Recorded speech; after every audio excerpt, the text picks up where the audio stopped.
Welcome to today's edition of the Evolve podcast with Blend 360, and we're joined here today by Criteo. In today's podcast, we're going to be at the intersection of retail intelligence, AI-powered advertising, and the rapidly evolving commerce media ecosystem. And we're very lucky to be joined today by someone who has spent 2 decades at that very frontier of retail media. From running her own retail agency in Toronto to building retail media programs for some of America's biggest household names to now leading Criteo's business in Canada. Janine Flaccavento, welcome to the show. Thank you so much, Ryan. It's great to be here. Absolutely. We're also joined here today by Jordan Cardonik at Blend 360. Jordan, would you mind introducing yourself and some of your background?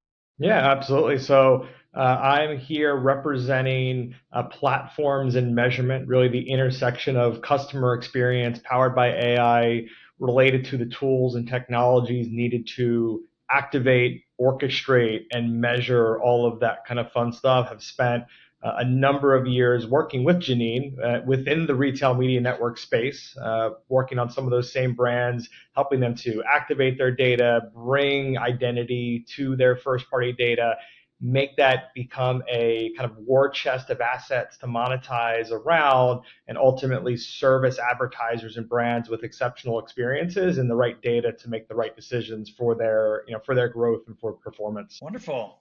So let's begin with maybe a little bit of a personal background question, Janine. You've been described as someone who fell in love with retail watching your mom get dressed up for Saturday mall trips as a kid in Toronto. Is that true, right? And what's really driving all of this for you? Yeah, so true story, Ryan. I don't know where you got that tidbit from, but yes, absolutely a true story.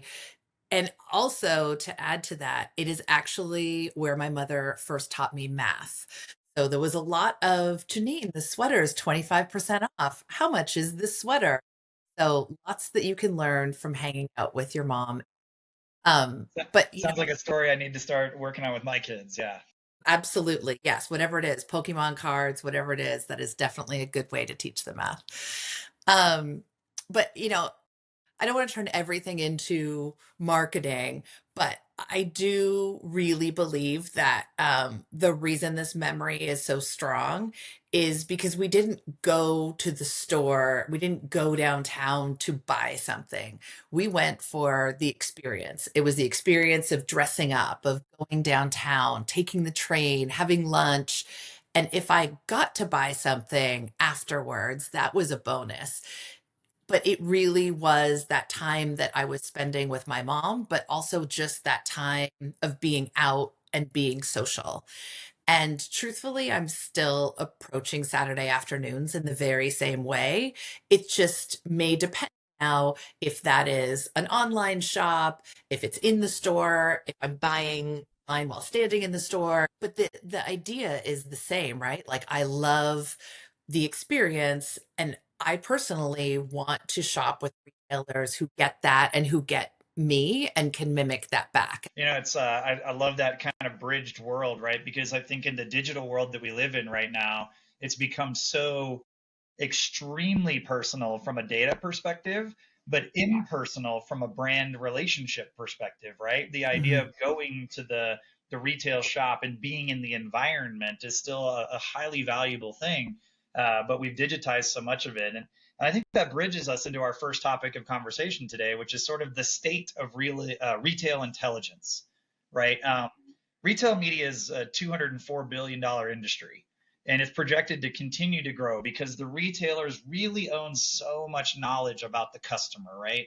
And that ability to sort of bridge between what we know about our customer and then the brands that we're either selling or our own brands is more knowledge based than we've ever had, right? But for listeners who don't live this every day, and we say something like retail intelligence, right?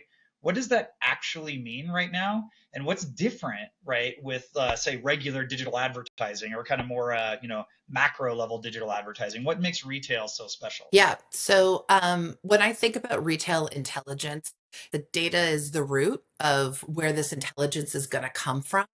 But I think sometimes we think about retail intelligence as simply being, well, I know what happened last year as people got ready for spring cleaning or spring planting. Therefore, I know what's going to happen this year. And I think we all understand in the industry that things are changing so rapidly that you can't just look back.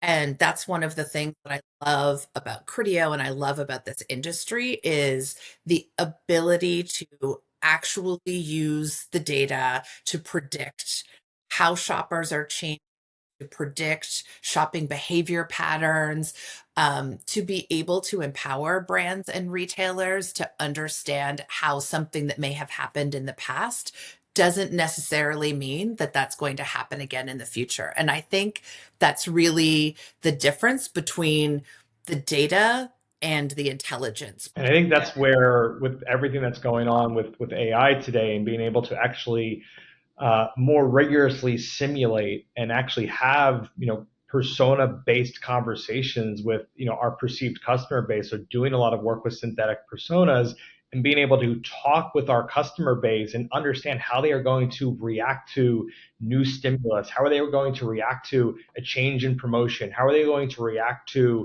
a competitive influence that's going to happen. We couldn't do these things 2 3 years ago to really react quickly to changes in the marketplace. We had to let data sit for a while. We had to do analysis, and next thing you know, it's 3 4 5 months later, and by the time we were ready to make a decision, we're past that point. But now, with everything that we have, with having data readily available and with the AI enablement that we have, we can address things really rapidly. And I think that does create this new environment for us to really have that retail intelligence layer be something that is not just reactive from an insights perspective, but really proactive and addressing the changing needs of customers. So what you're talking about there is sort of this understanding, like retail media network now, right, is this power engine of data, right? We know so much about the customer, right? But there's so many retail network options, right? And fragmentation has become a real challenge because every retailer is trying to get into the game. They're all trying to offer some levels of intelligence, but how do we operate it? How do we understand it? How do we use it? We're creating we're way beyond channel silos when it comes to RMNs right now, right? What are you seeing, right, in the RMN space, and what does kind of that landscape look like? And I think we've hinted at it with AI as the engine, and that'll be our next topic of conversation. But just retail media network in general, right? What's going to be that linchpin moment that brings us out of the fragmentation and into the this is a really usable ecosystem? Yeah. So this is the actual reason I joined Criteo was because of the fragmentation. Jordan knows, as he mentioned earlier, we've built multiple retail media networks together. I've probably worked with, consulted on dozens of different retail media networks globally. And I'd say the consistent ask of all of them is I want to be the next Amazon. And what we all know realistically is that there isn't a place in the world for dozens and dozens of Amazons. The scale is just not there. And so the way that a lot of retailers approached this is through differentiation, which makes a lot of sense. I want to create unique reporting. I want to create unique ad products. I want to have these unique solutions. Love the idea. The philosophy is sound. But now, when you look at the reality of it, of having hundreds of retail media networks, the complexity of managing that from a brand or their agency's perspective is to the point where it is no longer sustainable. And that's why I come to Criteo, because I really see a future where there are a handful of retailers that the brand and their agency is going to use as an entry point. And I believe that Criteo is going to be one.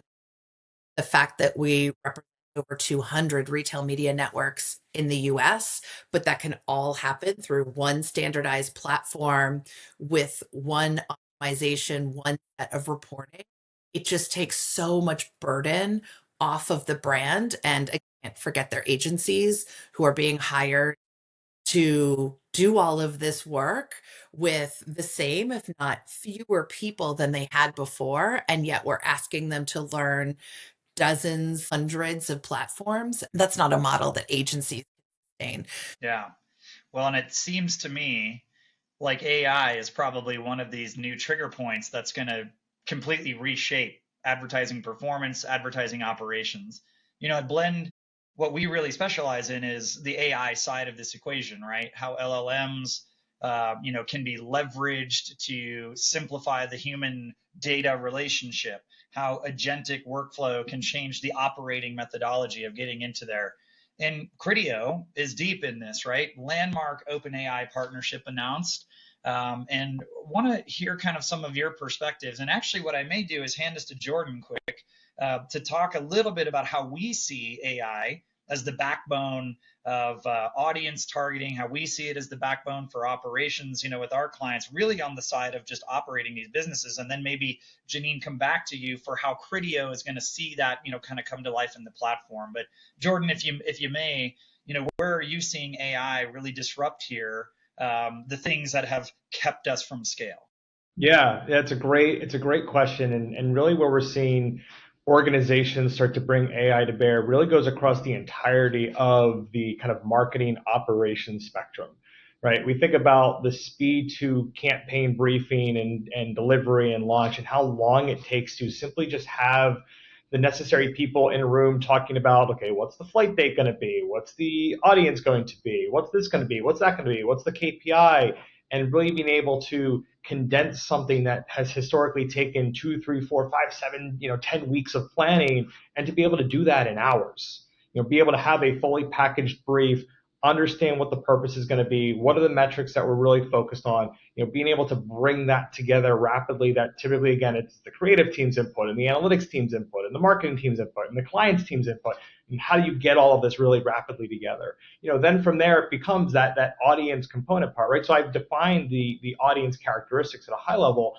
But now, and again, hitting that retail intelligence point, being able to rapidly mine all of the characteristics and dimensions and things that historically takes a long time. So when we think about flighting in retail and looking at what's going to change, well, if I understand that we're heading into a crazy allergy season, we know that we just had a BOGO, I shouldn't expect my potential buying behavior to change because everyone that's got allergies probably already loaded up on allergy medication. So what does that now mean in terms of my flighting? I either going to wait, or I'm going to tell someone that to shift the campaign out a few weeks, or we're going to say, you know what, there's a better investment elsewhere to sell another product to those individuals and still keep your brand top of mind, but you're going to sell something different. You're not going to sell what you wanted or desired to sell. So I think we're now seeing this audience creation really being something that is going to kind of iterate with some more proactiveness and addressability with everything that's going on. Then obviously you get into simulation, right? What if this happens? What if that happens? I can come with all sorts of contingencies and really establish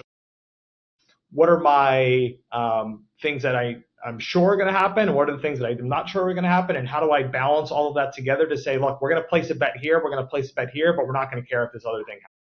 And then obviously activation, being able to get to all of my partners, push all of my information out, getting all of the campaign assets, the creative, right? This is where the Gen AI component comes into play hugely. Being able to make personalization really a reality versus I got to go to my creative team and ask them for 100 creatives, and I might be getting 5 because they're overwhelmed. And then obviously the analytics, the measurement, the ability to drive rapid insights, rapid intelligence, what actually is happening, the feedback loop. So we're seeing kind of massive change across that entire spectrum. That's taken something from potentially 6 months to go from campaign plan to maybe the first drop of insights to it's now weeks to go from planning, activation, audience, orchestration, and already starting to understand does it work or not. Okay, so Janine, I've been running it, old way, right? Old optimization to campaign setup, right? I'm an advertiser. I've been doing this, for 10 years. What's changing now? Like, why does my day different? Maybe I don't use AI all the time, or I have ChatGPT'd a few things, and I laughed at how it hallucinated some answers. How do I trust, right, that AI is really going to change what I'm doing, and what actually changes, right? And with AI as the backbone of the Criteo platform now, what do you guys see? Like, what's kind of the mission statement, I guess you would have for like how AI is going to drive change in the day. I mean, Jordan's already done an amazing job of explaining all of the complexity and all of those tasks. And I'd say they all lead down two paths. One is performance. And I think that AI is making a huge difference in our ability to create true business outcomes. The other side of it is around efficiency. Well, those business outcomes, I think, create another, potential relationship challenge with customers. Let me talk Mhm, about that, right? So the next topic for today is what we call the relevance challenge, right? mhm. Relevancy is the entire name of the game in advertising, right? I want personalization. Maybe the most overused buzzword I hear every day: personalization. Personalize it, feel personalized. And we don't mean put Ryan's name in the headline. We mean have something that's very meaningful to me, right? And very relevant to me. But this kind of balance point between relevance and intrusiveness is where we're at, right? There's so much data and there's so much ability for an LLM to simulate human behavior, and therefore it can begin to feel like I'm surveilled, right? Versus related, right? And like having that. So how do you balance? I'm gonna start with Janine. I'm gonna start on your side, and then Jordan. I want to lean a little bit into kind of like the sort of the security and privacy side of it, right? But Janine, from your perspective, right? How do you balance personalization in this new world, right? With like creating trust in the shopping experience. And I'm thinking back to your story of shopping with your mom, where it was a positive relationship with the experience, right? How do we do that, right? How do we not over personalize to the point of like privacy, but at the same time, that's what consumers want, right? I feel like we're in this sort of dichotomous area. What's kind of your look at that? Yeah, absolutely. So you started off talking about relevancy, and I think that this is one of the most interesting things to look at. When I would search, and I still use the search bar, you have an expectation of what you're going to get back. I'm going to search for best product in some category, and I'm going to expect to see a list of relevant products related to my search. But when I actually am now going in and querying something, my expectations of what I'm getting back is not a list of products from a search, but instead it's an answer. And I'm now opening myself up to having more of a conversation with the LLM, whether that's existing within a page off a retailer's site or a query that I'm running in a retailer's site, because I am treating it more as a conversation. Your question about relevancy is one thing, and then the trust that comes there. But I do believe that we are seeing such different behavior from the shopper, the consumer who is entering that query, that they are more open to telling the full story behind the product or the solution they're looking for when they get those great results back. I almost want to reflect on my own personal experience right now. We're looking for a backyard play set for the kids, right? And I think to your point, in the old day, it would have been a quick search bar, hundreds of product recommendations, and now the research begins. But with an LLM, I can specify what I want. My kids are this age. This is what they like to do. I'd love to have this type of thing in the set. The LLM brings me back recommendations and brings me back ideas, and I start my research process. And of course, now I'm being retargeted everywhere with ads, right? Whether it's in Meta, whether it's in sites, and actually I find that the ads are continuing that conversation with the LLM. There's Mhm. a very natural bridge from I'm starting research, and I love the way you frame that. I need an answer, not a bunch of recommendations. I need you to ask me some questions and help guide me the way almost a human would.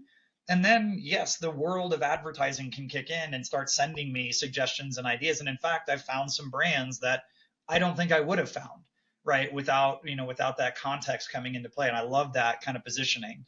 But now let's start talking about that data privacy, right? So Jordan, at least on the blend side, I know we deal a lot now with this kind of world of first party, right? The first party data is the asset, right? That's the asset now that really can play. If you want to be the Amazon retail network, right, Janine, like you said earlier, well, then what do you own that I don't? And it's that real knowledge of the customer. But at the same time, we need to have that protected, right? And so maybe let's talk about mature first party data strategy versus like someone who might just be getting started in this realm, right? Like What do we have to be aware of as we get ready for that level of relevancy to privacy, right?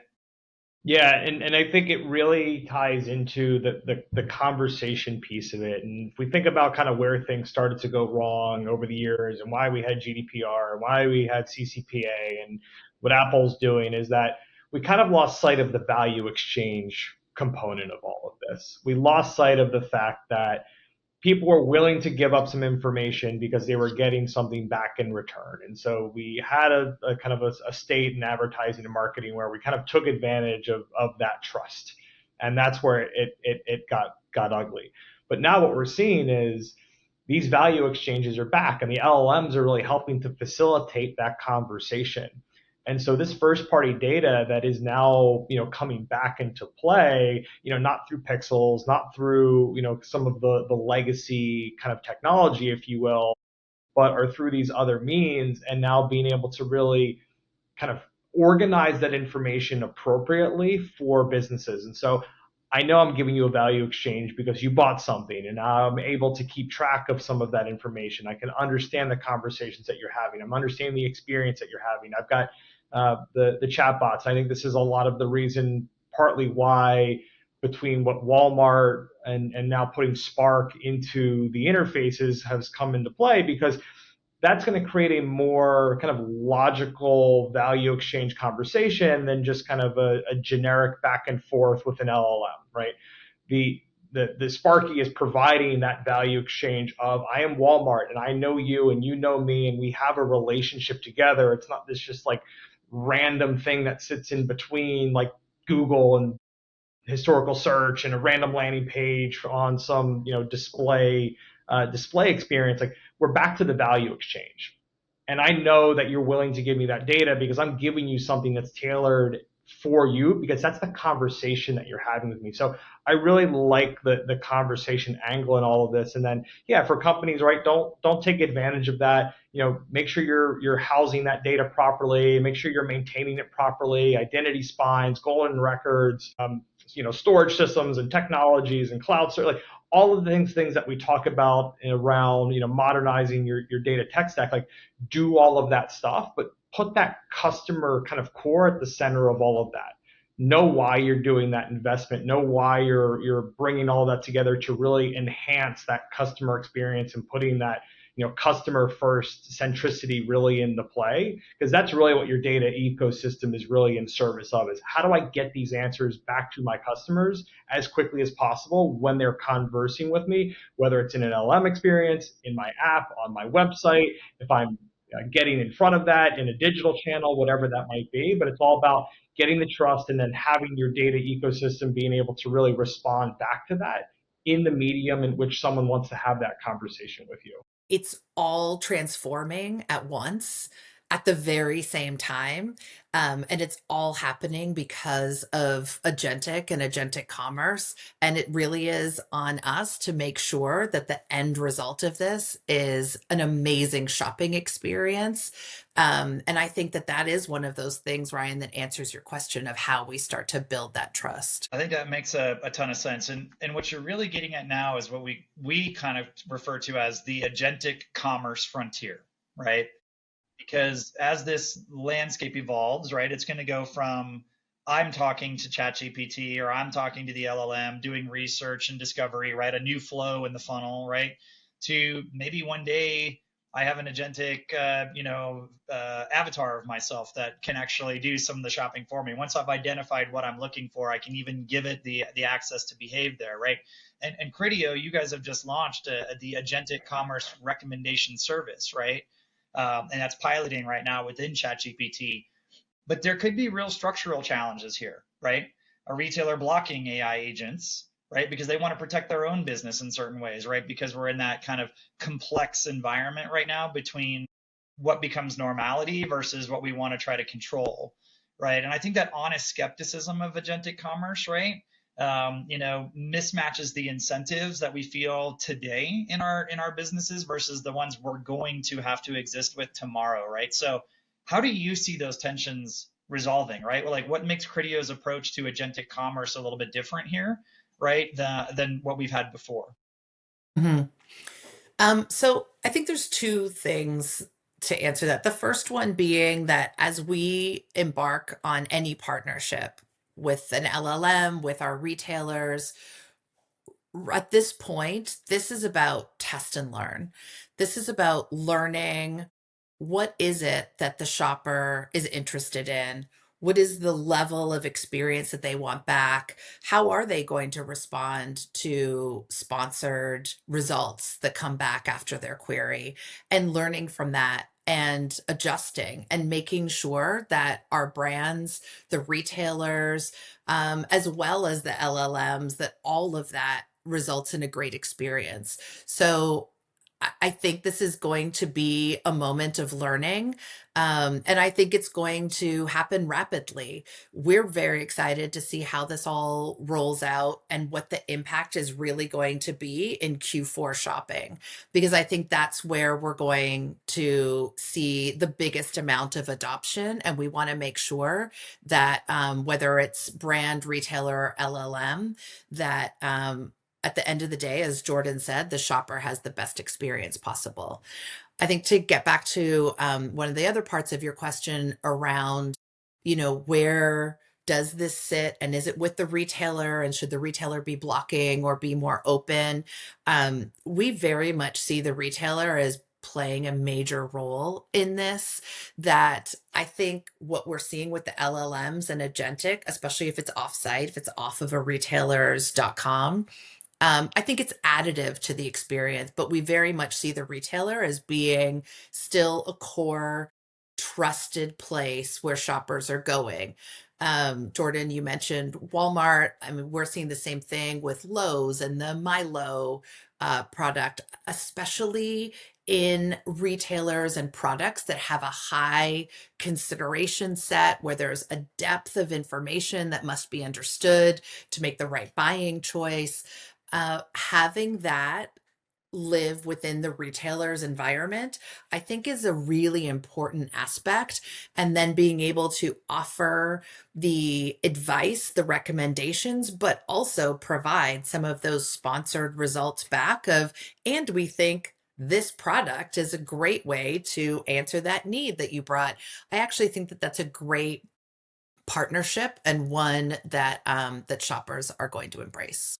Yeah, I mean, think about how many great shopping experiences that you've had in a store with, someone you came in for one thing and they helped you find the next best product to add to that, or in addition, right? Bringing that into the digital world, right, is obviously great for retailers, it's great for brands, and it's great for customers because you now have that ability to say, well, I really just came to this website to buy this one thing, but I didn't realize that there was something else that was extremely complementary. In a store experience, I probably get that I've lacked in the digital space for years, and now we're really making that a reality. Actually, Jordan, I'd almost challenge that. I think there are some store experiences where absolutely that happens, especially where they've got a real clienteling perspective. And there are other more traditional store experiences, like I'm thinking more on the grocery side, that are very category specific, where they're like, I don't want that product in my aisle. And this actually solves a lot of that. Now I get an entire meal solution or an entire party solution. Whereas in a traditional physical space, those aisles are pretty set. And if it's a traditional retailer with, building off of merchandising principles that are 40, 50, 60 years old, you don't tend to get that cross category merchandising that we're going to be able to achieve now digitally. Okay, but now AI starts to become more embedded in these journeys, right? So maybe they're even doing, I can create a perplexity task to just look for something for me until it becomes available at a price that I want, or I can, right? So there's a very big shift, I think, in how we can begin as consumers to think about using AI to our advantage, right? Finding the best price, finding the best availability, finding the thing that I couldn't find before. And as that behavior becomes more inherent and natural to consumers, I think that relationship change, right? So how do you see the role of a brand and retailers evolving in this space, right? So we used to shape purchasing decisions with really great creative and really great storytelling and attaching value to emotion, and that would get people to relate to a brand. Well, now what if I have my AI doing that? There's no more brand relationships. So what changes in that role? This is maybe one of the most complex questions we could ask in the space, because we're asking how AI and people are going to think together. But what do you guys see? Well, I can start. I think first we need to be grounded in where we are at today with shopper behavior. Like, we've got research that shows still over 93% of US shoppers are combining search with agentic. So they're not doing one or the other. That may start to shift more and more as we get into Q4 and that trust builds, but there's still a lot of that behavior. Secondly, a lot of the core areas where customers are shopping regularly, so not a big purchase on an appliance, or as you were talking, Ryan, about a backyard playground that you might buy, once in your lifetime, but everyday purchases, household, grocery, we've still got over 90% of those purchases happening in store. So at this moment in time, I think we need to look at agentic and AI as being complementary to the retailer site, complementary to brand building, and finding the right places to incorporate agentic search and agentic commerce into the path to purchase. I might not say that in 18 months. I might not even say that by Q4 this year. Might be a bit soon, but I think right now we haven't seen a massive shift. It is exploratory in nature, and I think there's a lot of experimentation of, if I ask for this, what happens? Or how do I solve an entire basket, especially if multiple retailers are bringing back results for me? That really easier? And then I start pushing into last mile and the impacts of DoorDash, let's say, and the role that someone like that might play in starting to bring that convenience aspect of, don't worry, your dasher will go to all 4 different locations and pick those things up. So I still think there's a lot for us to solve before it completely changes how we shop, but definitely we are on a path, and that is why I'm so excited about holiday of this year, is to see what that adoption looks like, and are we going to see more of a shift out of in-store and into online, and from online into agentic. I do think that the interesting piece in all of this will be, if we think about, again, the starting of answer engine optimization and AEO and all of that right now, like, what are those components that go into that? Well, it's still based on some of the things around SEO, but it's structured data, it's JSONs, it's consistent data updates and things like that to ensure that these systems can talk to each other. Well, what is that going to end up turning into? Well, it's probably going to turn into basically essentially digitizing your brand identity. What are the words? What is the content? What is the structure? And so, potentially the feelings that you might have a hard time putting into words about a brand are still words, though, that an LLM can start associating with the brand as you start to have that conversation with them. Oh, you're looking for a brand that fits much more around, urgency and readily available. Okay, well, that's going to be associated with these kinds of stores and these kinds of brands. So I think we're going to start seeing the kind of the creation of like the kind of digital avatars of the brands themselves in how the LLMs look and manage them. So I think that's going to be an interesting place to watch in all of this, is how are brands, again, associating themselves to the LLMs, with then the language and the tone and those conversations becoming a factor in that decisioning. So I guess let's take that and let's talk about practicality, right? Because to begin to have a business plan, I suppose, right, as an organization. So, if you're listening to this podcast and you're like, wonderful conversation, guys, but how do I actually make any of this work, right? How do we put this in practice is going to be the ultimate question, right? And we have these kind of complementary forces here today on the podcast, right? With Criteo, you're this commerce intelligence and activation platform that's really pushed yourself into the forefront of AI to drive the way these things are going to behave. And we Blend, we're really here as a technical delivery partner, right? Helping organizations figure out how to make their data AI ready and how to activate that and workflow those two things. But how do you assess organizational readiness, right? So Janine, if you're looking at this and you're saying, what's going to make an organization ready to say it's time to jump in, right? AI powered advertising is going to be it. And you could really look at it from any side, right? The buyer or the operator, right? But what kind of rings true to you right now to like understand when an organization can say, yes, I'm ready to start moving forward in this mission, right? Yeah.